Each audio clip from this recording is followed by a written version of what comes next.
I have an older sister who is 2 years older than me. My sister, Arya, and I have always been close since we were young, and she used to take care of me a lot. Even after Arya got married, we continued to have interactions, and I became close with her triplets and husband as well. However, one day, Arya and her husband suddenly passed away.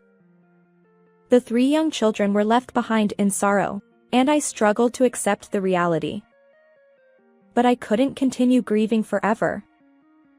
If I slept, the cruel reality was that the sun would rise again the next morning. I made up my mind to live brightly for Arya's sake. My name is Gianna. I am now 28 years old and a professional basketball player. Since I was a kid, I've been completely focused on basketball, so while my classmates were getting married, I missed my chance. But thanks to Arya's presence, I never felt lonely. My sister's name is Arya, and she got married at 21 years old. By the time she was 22, she had given birth to triplets. At that time, I had just graduated from high school and was still living at home. Arya, who had moved out ahead of me, often brought her children home, and I would play with them. Arya's husband, who was 5 years older than her, was a good person and took care of me as well. However, whenever I visited Arya's house, I felt uneasy. The reason was Arya's in-laws, her husband's parents. Both of them lived with Arya and her husband and seemed to have opinions about everything Arya did. So whenever Arya returned home, she would often vent her frustrations to me and our mother. Mom, listen. My mother-in-law keeps commenting on the ingredients I use while cooking. She'll say things like, "How about this ingredient?" or "Benjamin grew up eating this flavor." Benjamin is Arya's husband's name. Even our mother, who kindly listened to Arya's stories, had a somewhat puzzled expression. Understandably so, as our father was working currently in Canada and lived alone. That's why our mother couldn't be too forceful with Arya's in-laws. Our mother, who wasn't naturally assertive, was most concerned about causing any harm to me or Arya by speaking up. Arya also understood this, so she just wanted someone to listen. She wasn't seeking advice. Gianna, be careful with your in-laws when you get married too. I'll consider that when I decide to quit basketball. That's still a long way off. Really? You're such a basketball fanatic. We laughed together. Arya and I always have this kind of banter. We don't argue as sisters, we just share laughter. By the way, Benjamin and I are planning a trip together. Oh, that sounds great. Where to? Italy. When I heard Arya's story, I couldn't help but feel envious. Italy was a country I had always wanted to visit. However, in contrast to my excitement, Arya seemed somewhat downcast. Benjamin won tickets through a company event, but they're only valid for a pair. So, we're worried about leaving the kids. Upon further discussion, it turned out that initially, they hesitated to go because of their children.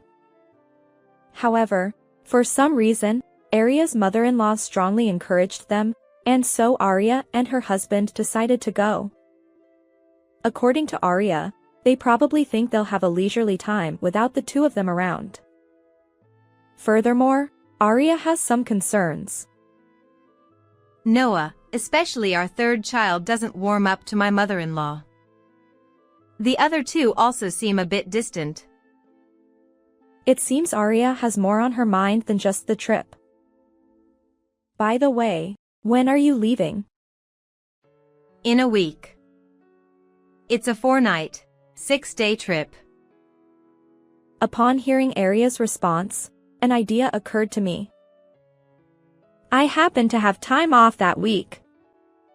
So, I'll take care of the 3 kids. As I said that, Arya's face seemed to brighten a little. Even I want Arya to enjoy her trip without any worries. If there's something I can do to help, it's only natural. I had no idea at the time that this would turn into a house sitter in hell. On the day of Arya and her husband's trip, my mother, who works as a nurse, left early in the morning for her day shift at the hospital. Initially, I had planned to see them off by myself, but their children also wanted to go with me, so I took them along. They probably wanted to be with their parents for as long as possible. After seeing them off at the airport, I took their 3 children, Oliver, Levi, and Noah. Arya's in-laws were supposed to meet us at their house. "All right, kids. Let's head home," I called out, and all 3 nodded in agreement. Their synchronized response impressed me. Being triplets, they seemed perfectly in tune with each other. When we arrived at Arya and her husband's home, her in-laws welcomed us. Arya's mother-in-law approached me, and to my eyes, she resembled a witch. Heavy makeup, stiff hair cascading down her shoulders, and bold lipstick that would stand out even in the dark. "Hello. I'll be taking care of the kids starting today," I said politely. Her response caught me off guard. "Well, there's a lot for you to do. First, prepare dinner. And I want to take a bath, so clean the bathroom quickly. We're also out of shampoo, so buy some later." As we exchanged greetings, she continued listing demands one after another. I was dumbfounded. I hadn't come here to be a servant. My purpose was solely to look after the kids while Arya was away. Yet this woman treated me like a housekeeper. I mustered the courage to reply. I'm here to take care of the 3 children." She objected to me saying that. "So, you plan to make these 3 do household chores?" "What?" I was taken aback. "Exactly. That's what I mean. Since my husband is away golfing for the next 3 days, I'm in charge of this house." "In charge?" I muttered unconsciously, unsure if she heard me. She glanced back at me briefly as we entered the house and disappeared into the living room. Once inside, the kids headed straight for the washroom. Their synchronized run made me smile. But then her next words stunned me. You 3 are so noisy. I can't hear the TV. She shouted. The kids froze in place. Finally, little Noah mumbled, "I'm sorry." Without thinking, I stepped in. "Excuse me, but that's no way to speak to them. They're still in 3rd grade, after all." Her icy response cut deep. "Their grades don't matter. It's about what I think." How cruel. I whispered. "You too. Arya always challenges me too." She said, her words sharp as a blade of ice. It hurt to see her direct this at the young kids. "I'll take care of these children. Please relax," I said, choosing my words carefully. If I could keep her irritation away from the kids, it was worth it. Or rather, I hoped it would be.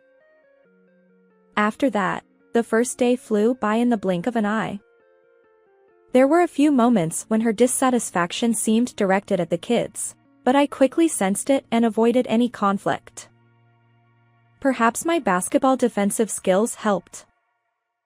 Still, I wondered if Arya always received such treatment. The more time I spent with this person, the more I understood why Arya would come home and vent her frustrations. And Arya isn't the only one dealing with her. With her husband and kids to care for, plus Arya's father-in-law joining the mix, it's terrifying to think about. A while back, Arya confided in me about something like this. My father-in-law does nothing around the house and complains that the vacuum cleaner is noisy. That's terrible. So, guess what he said when I asked him to move a little? Maybe something like, "Shut up." Arya shook her head vigorously. He demanded money. He's going to kill time by playing outside, so he wants some money. What's more, he threatens to show no mercy if I secretly tell Benjamin. That's awful. Given that Arya is a stay-at-home mom, she spends a lot of time with her in-laws. The stress accumulates daily. Yet despite it all, Arya can still laugh and share these stories. I admire her strength. On the first night at Arya and her husband's house, after Arya's mother-in-law had gone to bed, the 3 kids came to my room. Gianna, we want to play basketball. Their sudden request surprised me. What made you want to play basketball all of a sudden? They began excitedly explaining. Apparently, they watched a basketball movie, and Arya showed them videos of me playing, igniting their passion for basketball. Although they practiced with friends after school, they were struggling to improve. So, they decided to ask me when I arrived. How about trying tomorrow? It's Saturday, and there's a gym nearby that I occasionally use for practice. Their eyes sparkled as they replied, "Yes." I welcomed the break from being cooped up at home. And knowing that these kids were growing to love basketball because of me made me incredibly happy. The next day, even though it was only 7 a.m., the 3 kids were already getting ready. Gianna, hurry. As I got up, the 3 of them pounced on me, fully prepared to leave. Perhaps hearing their voices, Arya's mother-in-law woke up. Hold on! Why are you so noisy early in the morning? Explain what's going on, Gianna. I promised to teach these kids basketball. What's so great about a sport where you just put a ball through a hoop? You can go, but make sure you finish your household chores. With that, she disappeared back into her bedroom. I hurriedly finished laundry and breakfast preparations as I felt the pressure of keeping them waiting. The kids observed me while practicing their ball handling. When we arrived at the gym, the 3 of them were full of energy. I also rediscovered the joy of simply enjoying basketball, something I had forgotten since becoming a professional player. As a professional, my focus shifted to winning and losing, which was only natural. It was tied to income and, fundamentally, my job. Seeing these 3 kids genuinely playing basketball reminded me of something I had lost. "All right, everyone, gather up." I taught them everything from basics to advanced techniques. Occasionally, they struggled, but their sense was better than I expected, and they picked things up quickly. They were beyond a 3rd grade level. Not out of favoritism, but I sensed a natural basketball talent in these triplets. They had dribbling skills and shooting form stability that even older kids struggled with. Maybe they could aim for a professional career. Curious, I asked them, "What are your dreams for the future?" The moment I saw their reactions, I realized it might have been a silly question. Their eyes sparkled. Professional basketball players. As expected of triplets, they harmoniously declared their dream. Hearing their dreams, I decided to support them wholeheartedly. "All right. I'll turn you all into outstanding professional basketball players. Let's practice. They enthusiastically started practicing. But our joyful time was short-lived. When we returned home, we faced despair. Gianna, come here. I need to talk to you. Her expression was unusually serious. What happened? The triplets also seemed concerned about our unusual behavior. Unaware of their presence, Aria's mother-in-law continued. Benjamin's plane crashed during landing. Unexpected news plunged my world into darkness. My spine turned cold. Crashed? Are they okay? Her quiet headshake told the whole story. The kids came out, clinging to me as if their souls had been ripped away. To them, losing not only their mother but also their father, Benjamin, was an immeasurable sorrow. Tears streamed down my face. 1 month after Aria and her husband's passing, the remains that arrived in the United States couldn't be definitively identified as theirs, but the returned wedding ring was undoubtedly theirs. The funeral concluded, and my mother, who was much deeper in grief than I, traveled to Canada where my father was. My performance in games suffered. It became clear how significant Aria's presence had been. I hadn't realized how painful it would be to never see someone I loved again. Eventually, unable to continue playing due to emotional strain, I retired from professional basketball. A few weeks later, I started working as an ordinary office employee. And then, it happened. Out of the blue, Aria's mother-in-law called me. Hello, it's been a while. We've decided to move to California. Why so suddenly? There's no point being where Benjamin isn't. We're going to live carefree. Now, to the main point. Since you don't seem likely to get married, take care of the 3 kids. She conveyed her demand and chuckled over the phone. I couldn't fathom her true intentions, but given her personality, the triplets must have been an inconvenience. I decided to accept her words. Is that okay? I'd be happy to. Satisfied with my response, she raised her voice slightly. Finally, I'll have more free time. Thank you, Gianna. Her thank you was undoubtedly sarcastic. I understood she didn't mean it sincerely. But I also felt lonely being alone in this house that my mother had left behind. 3 days after the call with Aria's mother-in-law, life with the 3 kids Aria left behind began.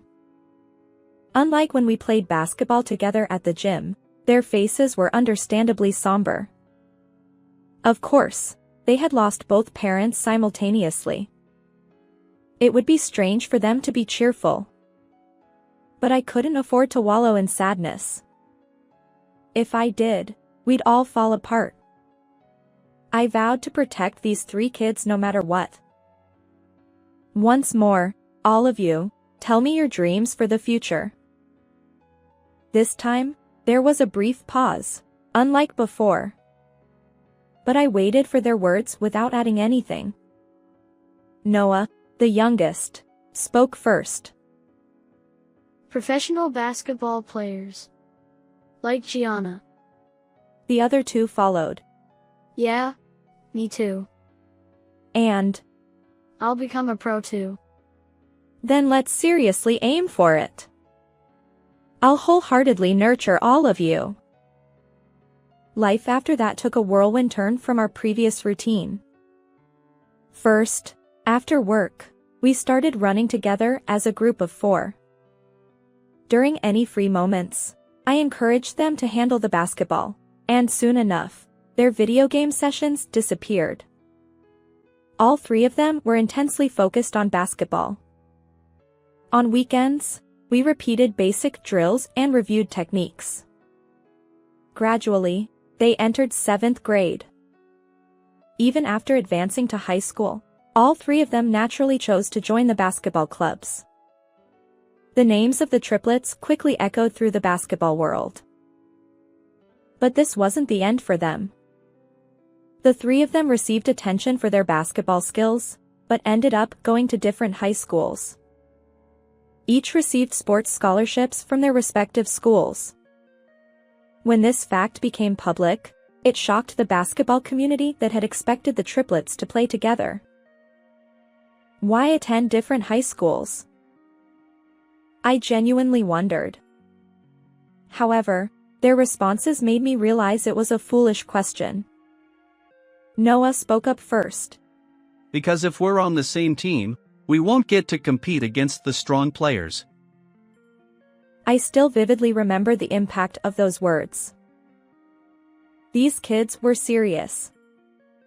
All 3 of them enrolled in different powerhouse schools and joined their basketball teams. Naturally, this became a hot topic.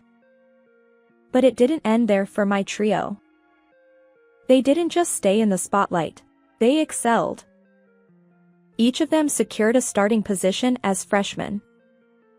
Eventually, the 3 schools faced off in a tournament. As first-year starters, they were naturally part of the competition. I had wanted to attend the tournament, but work during a busy period prevented me.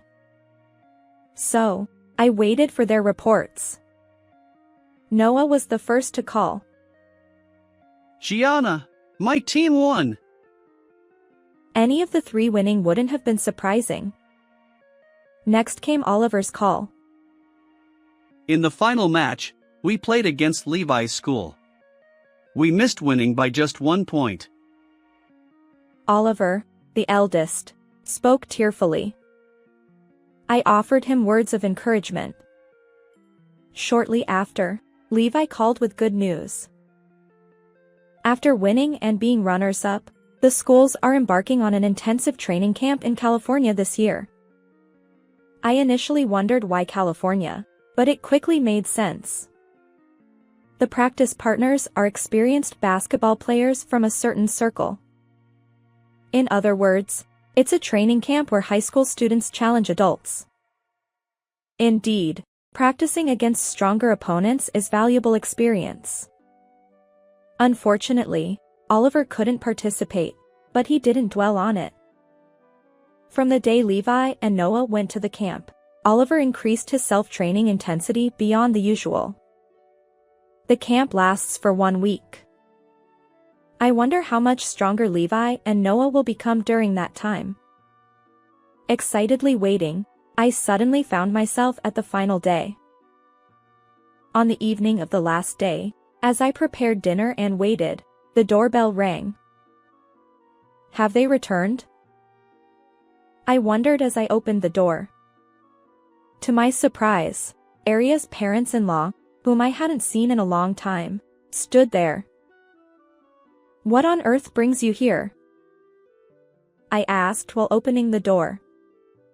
Aria's mother-in-law tearfully pleaded with me. I didn't hear about it.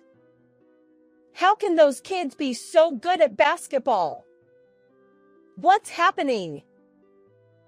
Aria's father-in-law added. Why didn't you tell us? We've been embarrassed. Both of them seemed upset. However, I couldn't understand why they suddenly brought this up. Embarrassment, what do you mean? I inquired. Aria's grandmother explained. Levi and Noah were there. At the basketball training camp, I work as a janitor in that gym. And? I asked. Don't play dumb. Those kids are apparently the best at their respective schools. She replied. I still didn't quite grasp her point. But since their conversation was something I didn't need to hear, I couldn't help but laugh. Clearly offended, she angrily confronted me. Why are you laughing? Even though people were wondering who I was, Those two acted like they didn't know me. And they had the nerve to say, "Please leave the court. You're disrupting our practice." Aria's father-in-law chimed in. My poor wife! Aria's mother-in-law seemed unable to tolerate being embarrassed in public. Or perhaps she couldn't stand being treated as a stranger by the boys. While I still didn't fully understand her intentions, one thing was clear. Well, outsiders can be a nuisance. Even if they knew someone, it was unacceptable to interrupt important practice sessions. If those three become professional players, I'm sure she'd boldly step onto the court as their grandmother. In response to my words, she hesitated briefly but then retorted with a pout. After all I've done raising those kids, they treat me like a stranger the moment they succeed. Absolutely. If you have a bad mother, your child won't grow up to be a good person. Her words struck a nerve, and I immediately fired back. They never really warmed up to you, to begin with. And please refrain from insulting Aria. I felt anger rising within me after a long time, but even stronger was the indignation coming from the two who had just returned. What are you doing in someone else's house, Grandma? And you even stepped onto the court. Just like Gianna said, we never liked you from the start. The two of them were already over 5 feet 11 inches tall. Startled by their voices from behind, she seemed like a frightened child. Aria's grandmother. You. Too. Finally, she managed to speak, and Noah continued relentlessly. You're probably upset because your abandoned grandkids are succeeding, right? Given your personality, you seem like the type to enjoy taking the upper hand. So you wanted to brag about being our grandmother, but we treated you like a stranger. Their words seemed to hit the mark. Although she seemed to want to say something, no words came out. And her expression showed frustration. So, what's the reason for both of you being here? Even when I asked again, the two just stood there.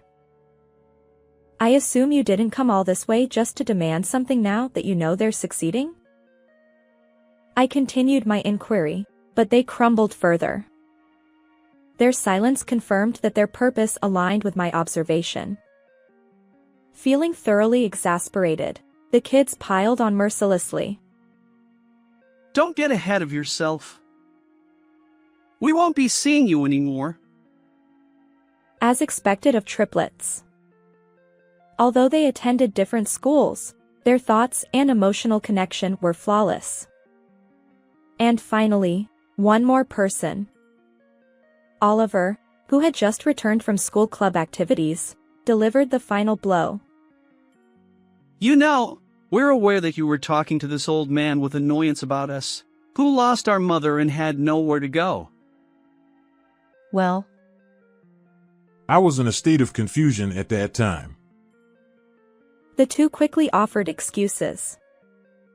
However, the three responded in unison, leaving no room for doubt.